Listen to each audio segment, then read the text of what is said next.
The Biden administration described you in the United States in the media as a fascist. Are you worried about being crushed by the United States? It's dangerous, may I say. I'm not the favorite politicians of the liberals, unfortunately, but nobody is perfect, you know. There are certain things which are more important than me, than my ego. Family, nation, God. Liberal originally meant freedom, but now in Europe, liberal means that you are enemy of the freedom. We are ally to the United States, and we are worse treated than the Russians. If you respect democracy, don't you let countries govern themselves? If you take a step back, the point of NATO is to provoke war with Russia. This is a bad strategy. We have to stop it. We cannot beat them. They will not kill their leader. They will never give it up. They will invest more. It's a joke. It's a very dangerous moment now. That's obvious to you. Not just for me, everybody on the street. The Third World War knocking on our door. You were just in an election. Did you consider at any point just indicting your challenger? Wouldn't that have been easier? To do what's going on now in your country, you know, to use the justice system against the political opponents. In Hungary, I think it's impossible to imagine. That was done by the communists. As the war in Ukraine completely reshuffles the world order and threatens to destroy human civilization, it's striking just how little information Americans are receiving about what happens there. The nation of Hungary shares a border with Ukraine. Its leader, Viktor Orbán, the nation's longest-serving prime minister, has been dealing with the Russians all of his life. He grew up under Russian occupation. As a young man, he was arrested and thrown into jail by Russian-backed police for his efforts to liberate the country. And as prime minister, he's dealt regularly with Vladimir Putin, whose nation supplies Hungary with most of its energy. Viktor Orbán understands Russia and Ukraine. So 2 years after we last spoke to him, we returned to Hungary to sit down with Prime Minister Viktor Orbán and ask him what exactly is happening in Ukraine right now. Here's what he said. So in the United States, the view is that Ukraine is winning this war. It doesn't sound like that's true. No, it's a lie. It's not just a misunderstanding. It's a lie. It's impossible. Everybody who's in politics and understand the logic, the figures, the data, no way. Why is it impossible? Because that way, the poor Ukrainians die every day. Yes. Hundreds and thousands, you know. So my heart is with them. So it's tragedy. It's tragedy for Ukraine.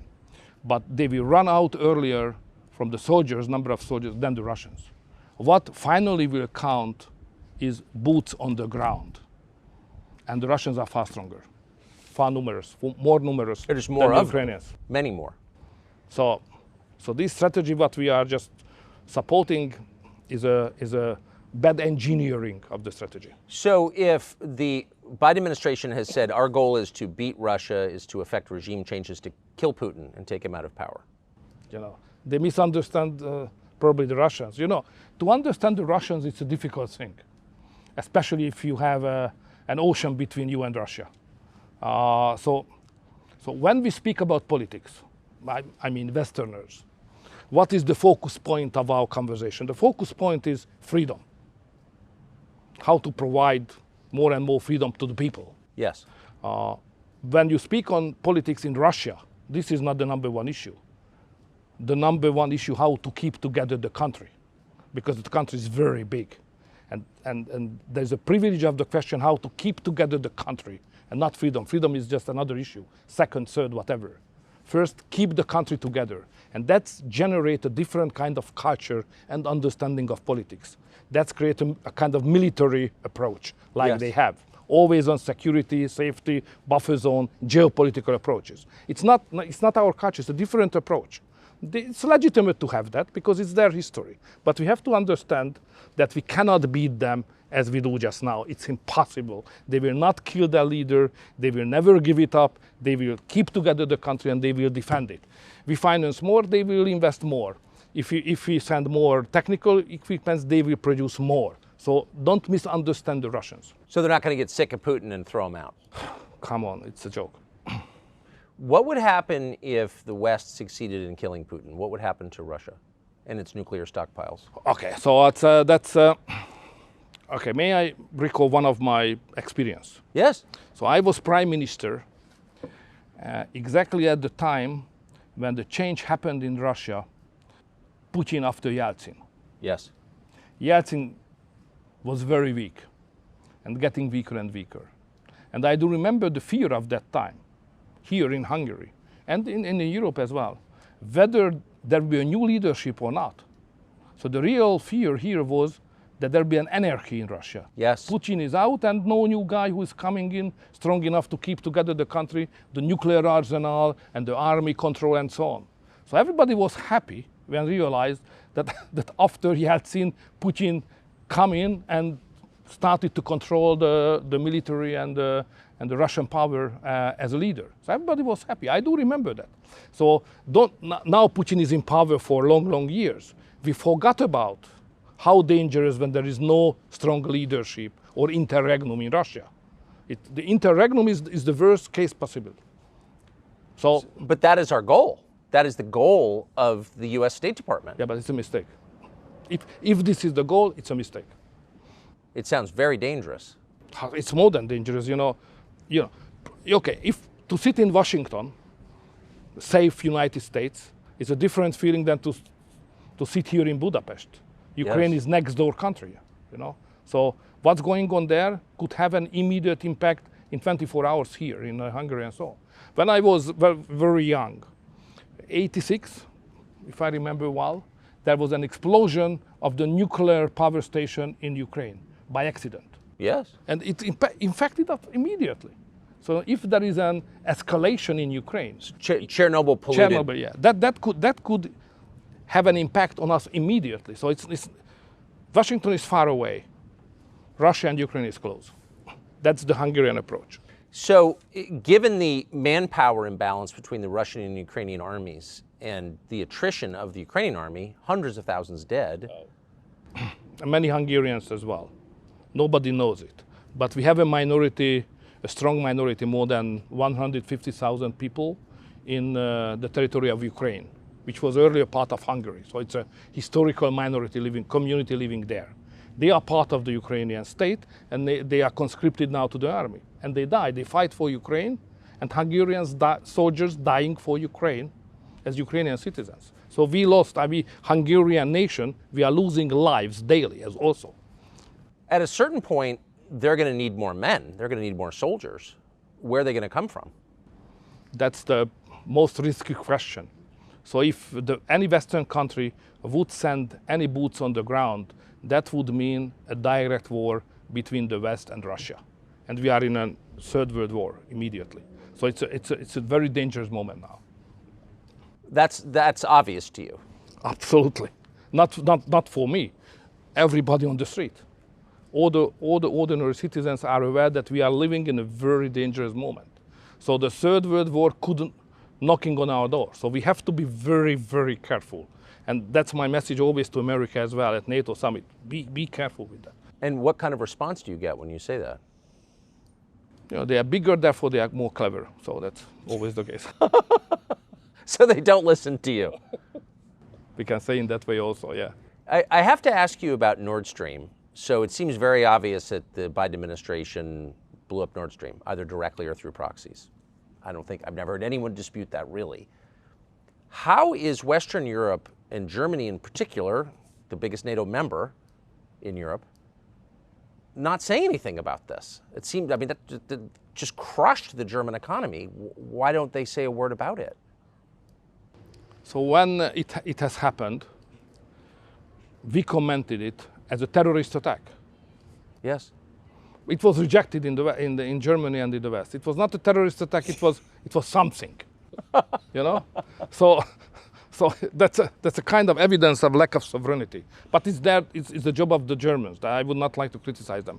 What we Hungarians did immediately, we made clear that there is another pipeline, not just Nordic Stream, but there is a southern stream, coming gas from Russia through the southern corridor. Turkey, Bulgaria, Serbia, Hungary. And together with the Serbian Prime Minister, President, we did very clear that if anybody would like to do the same thing with the southern corridor as it was done with the northern one, we consider it as a reason for war or terrorist attack, and we will immediately react. So don't do that. Probably you can do it with the Germans, but you can't do that with this region. That was very much clear. Do you think people understand that? I think so. You were not speaking to the Russians when you said that. On that subject. Yes. It's a Hungarian issue, it's not a Russian issue. Right, but when you said to the world, don't commit an act of terror against this pipeline. You weren't speaking. It was not addressed to Moscow. No. No, it was not. Right. So if you were in charge of NATO, if you were, say, Joe Biden, what would your next move be in the war in Ukraine? What would you do? Peace immediately. Call back Trump. That's the only way out. Call back Trump. Call back Trump, because you can criticize him for many reasons. I understand all the discussion, but the best foreign policy of the recent several decades belonged to him. He did not initiate any new war. Yes. He treated nicely the North Koreans and Russia, even the Chinese. He delivered a policy which was the best one for Middle East, Abraham Accords. Yes. So that was a very good foreign policy. He's criticized that he's not educated enough to understand the world. This is not the case. Facts count, and his foreign policy was the best one for the world in the last several decades I have seen. And if he would have been the president at the moment of the Russian invasion started, no, it would be not possible to do that by the Russians. So Trump is the man who can save the Western world and probably the human beings in the globe as well. That's my personal conviction. Can I ask you, just to skip around for 1 second, about the Russian invasion of Ukraine? Days before that invasion at the Munich Security Conference, the Vice President of the United States, Kamala Harris, said to Zelensky at a press briefing, "We would like Ukraine to join NATO." Now, Ukraine joining NATO obviously cannot, is a... It's a long story. When the idea of membership of Ukraine, NATO, was raised, it was in the summit of NATO, Bucharest, 2007 or 8. Russia was not strong enough to stop it. So there was a real chance at that time to integrate the Ukrainians into NATO. But it was rejected. There was no agreement among the big Western countries to do so, so it was postponed. But after 2 or 3 years later, the Russians became stronger and stronger and stronger. And now they are even stronger. So we missed the historical opportunity to do so. And this window of opportunity is not open anymore. So we can't do that. So we can't afford to have that long borderline between Russia and Ukraine, who belongs to NATO. That would mean immediate war danger to all of us, even in Washington. So it's dangerous even for the United States. It's not just dangerous for the region, but even for you, for the families. Because it could provoke a nuclear exchange. So it's not a realistic proposal at this moment. So forget about it. We should say just the opposite. We should make a deal with the Russians on the new security architecture to provide security, sovereignty for Ukraine, but not membership in NATO. So why, and that I think your view is shared by many sober people who watch this, so why would the vice president say something like that at a moment when there were Russian troops massed on the Ukrainian border? It's difficult to follow the mindset of a big power like you are. So it's a different approach to everything than the approach of 10 million people of Hungary with the historical experience, knowing the Russians better than you know. You always think that you know better because of the Cold War, but it's not the case. You should. They never occupied Washington. Yeah. You should ask us. How does it work? What is the way of thinking? What is the cultural context? So back to the piece. If you were in charge, or if Trump were to win in 2024, how would you approach that? What would it look like, the settlement? First, you should admit, probably publicly acknowledging, that the key is in your hand. So if United States would like to have a peace, next morning there is a peace. Because it's obvious that the Ukrainians, the poor Ukrainians on their own, they are not competitive in this war. So if there is no money and there is no equipment from the West and especially from the United States, the war is over. Yes. The solution is in your hand. Is in the hand of your president. The present one or the future one. But you will solve it. The United States can do it, nobody else. It's not the solution for the Ukrainians. Of course, it's about Ukrainians. They cannot be neglected. They must be involved. But the real factor is not Ukraine. The real factor is intention of the United States. Yes. So policymakers in the United States have been talking recently about taking Crimea, including the Russian port, away from the Russians. Is that a realistic goal, and what would happen if we tried? It's totally unrealistic. So, no way. That's not a wise. No. It's not wise. It's not realistic. It's out of question. Last night we stood here and you had fireworks over the city to celebrate the founding of the city, of this nation, St. Stephen's Day, and you had about 10% of your entire population standing outside cheering, and they all seem to be happy to be Hungarian. How do you get a country that's grateful to be Hungarian and identifies? You know, it's an ancient nation first. The country was established 1,100 years ago. So we are a historical nation, using the same language, no relatives, nobody speaks the same language around us. Germans and Slavic, no Hungarians. So therefore, to maintain the language, to maintain the culture for this country is a big achievement by itself. So we celebrated, even yesterday, that we did it for more than 1,000 years, that we are still Hungarians. And to be Hungarians we are very proud of it. We love the nation, we love the country, and we are proud of it. It's not very much mainstream thinking, political thinking of today Western societies, but in Hungary we are still very patriotic and Christian and committed to that values. Not in an ideological level, but on the streets every day. Do you think that's why you're so unpopular among the leadership in the United States and the West? I'm not the favorite politicians of the liberals, unfortunately, but nobody is perfect, you know. But why do you think that is? The country seems to be thriving. That's usually the measure we use. No, it's more about our civilization. I mean, the Western Christian civilization. Now, the main division line is not according to ideologies. It's deeper. It has an anthropological character. So on one side, in Europe and probably in your country, but in Europe definitely, there are groups of people who think that the most important thing of the world is their ego, themselves, me. This is the center of the world. The other camp of the people, the other part of the society thinks that it's not true, because there are certain things which are more important than me, than my ego.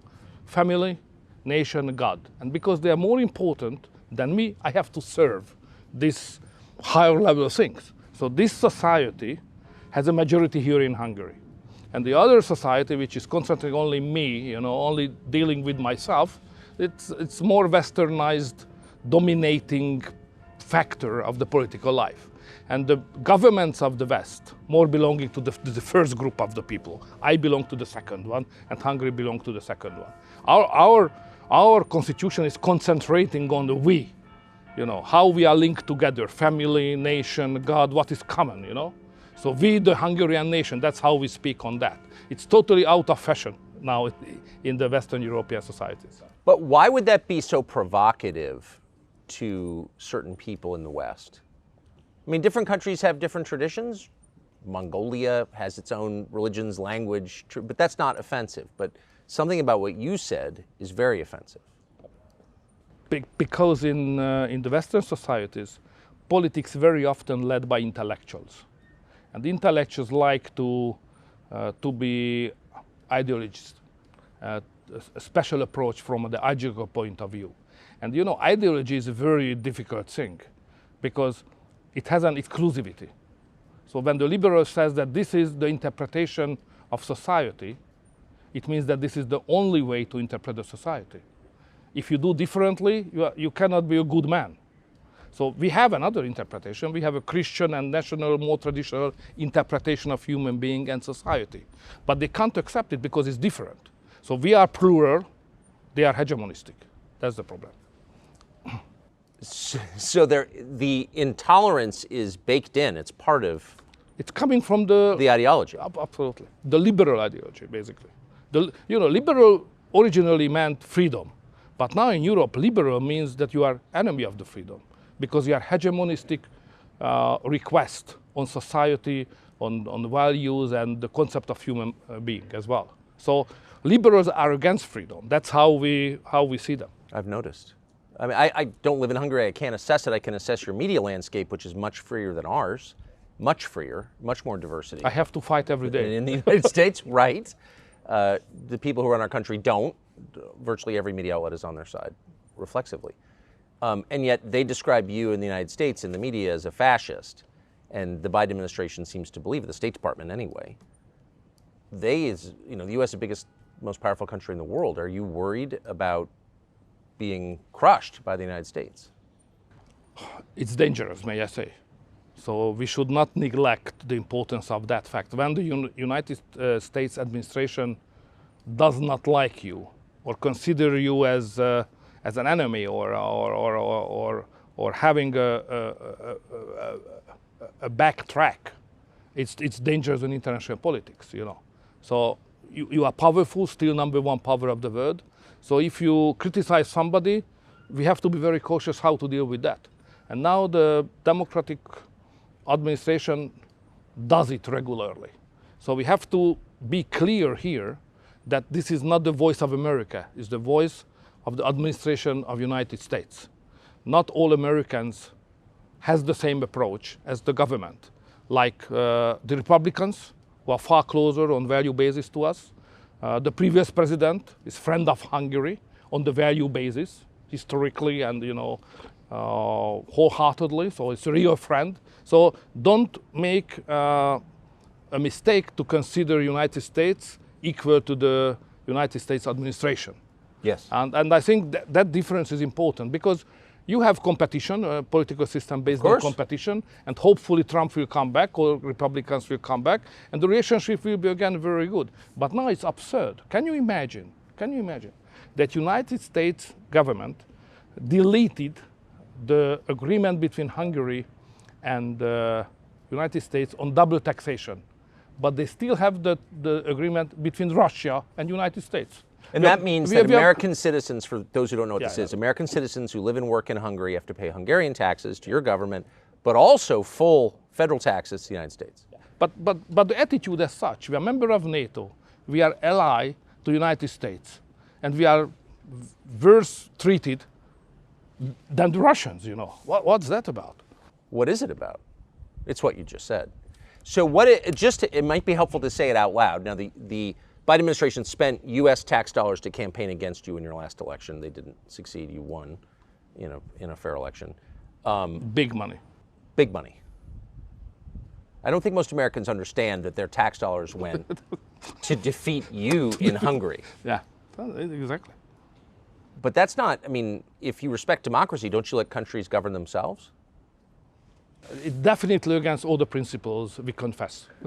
Yes, it is. Are you worried about American control over Hungarian debt? Debt? Debt, yeah, debt. Are you worried that the Biden administration could potentially hurt Hungary economically? No.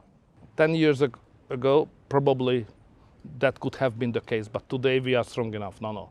It's not easy. It's far easier to cooperate with the United States government. It's far nicer horizon to have a good relation. But even without that, we can stand and we can survive and we can grow. Even we can grow, not just finance, but we can grow. So in the American media, you have been dismissed as a puppet of Russia, a friend of Putin's. I want to put on the screen a picture of you being arrested by Soviet-backed police as a young man. This country was occupied by the Soviets, by the Russians for 40 years. So given that, are you a bootlicker of Putin? Are you a puppet of Putin? What's your view on Putin? When I have first time met him, come back as prime minister, we said very clearly, don't touch upon history, because the history between Russia and Hungary is rather sad. One of the main heroic attempts of the Hungarian nation to get freedom was launched against the Habsburgs in the middle of the 19th century, crushed by the army of the Tsar of Russia. They helped the Austrians because we were in the winning position. Yes. And the Russians were invited by the Habsburg, and they crushed the freedom fight here in Hungary. That's first. Then they occupied us in the Second World War. And then when we tried to get rid of their yoke, In 56, they crushed us again. So history is you know, if you ask anybody on the street that any Hungarian leader who is elected freely can be a puppet of Putin or the Russians, they say it's a joke, it's impossible. Because we are a sovereign country, and even to the Russians we deliver many times that we are sovereign. So I don't take seriously that kind of accusation. But of course, I try to have a rational relationship with the Russians, especially on economy and energy. And my personal point is that without involving the Russians into a security architecture of Europe, we cannot provide a safe life to the citizens of Europe. But now everything is going against it, unfortunately. Well, Russia is hardly integrated into the security architecture of Europe. All of NATO is against, I mean, NATO is at war with Russia. You know, what NATO does is rather strange. Because if you look at the official position of NATO as an institution, as an alliance, they're exactly saying what we said. So no involvement, and we should do as much as we can for peace. That's the official position of NATO. But at the same time, NATO says that member states of NATO should do their best to support the Ukrainians. You know, so we should clarify that what's going on, like United States foreign policy to support and finance the Ukrainians, it's not the policy of NATO, it's the policy of United States. That's a big difference. But I mean, NATO countries now border over 1,500 miles of Russia. So it seems like the point, if you take a step back, the point of NATO is to provoke a war with Russia. I mean, that's what it seems like. What is the point of NATO? The point of NATO is that we are stronger than the Russians are. That's very important to make clear. Okay, there is the nuclear armament, yes, which must be balanced, but on conventional weapon context, we, NATO, are far stronger than the Russians are. The Russians are not strong enough even to beat the Ukrainians just now. You know? Yes. So therefore, if somebody is belonging to NATO, member of NATO, it's obvious that we are in a secure position. Russia is not able to threat our security. It's out of question because we are so strong. That's the number one point. The second is that some leaders of NATO, some member state leaders like your president, they had a strategy to crush the Russians somehow. And the strategy was that the Ukrainian soldiers will fight and some member states of NATO will finance this fight by money and by military technical equipments. And this is the way how militarily we can beat the Russians. We Hungarians said very clear at the very first point, this strategy will never work. So this is a bad strategy. And now we have 1.5 years of the war, and it's obvious that this is a bad strategy. We have to stop it. We need a new strategy, or we should run as soon as we can for peace.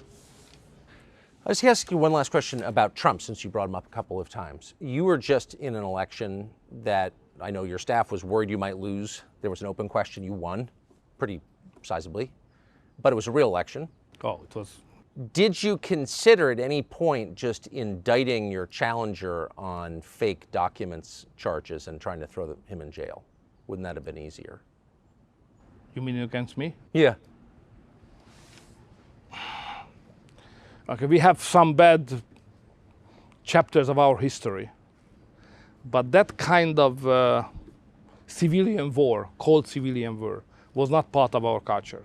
So we can beat each other, we can argue against each other, but you know, to do what's going on now in some countries and even in your country, you know, to use the justice system against the political opponents. In Hungary, I think it's impossible to imagine. You know, that was done by the communists. It's a very communist methodology to do that. So in Hungary, we are all aware that we disagree on many things, ideology, values, vision on the future, even practices of politics. But you know, we belong to the same nation. Okay, we are rivaling, but what is the final sense of this argument and competition? To unite the nation, yeah? To provide a better future. So you can't say that, I will kill you or I will send you to the prison. And you know, if you follow that track, no chance to unify the nation. If the nation is not unified, you can't run for big purposes. So competition is okay, but it must be fair, legally perfect. Otherwise, you can sacrifice your country and the future of your country for your personal success, which is not acceptable, at least not in Hungary. Mr. Prime Minister, thank you very much.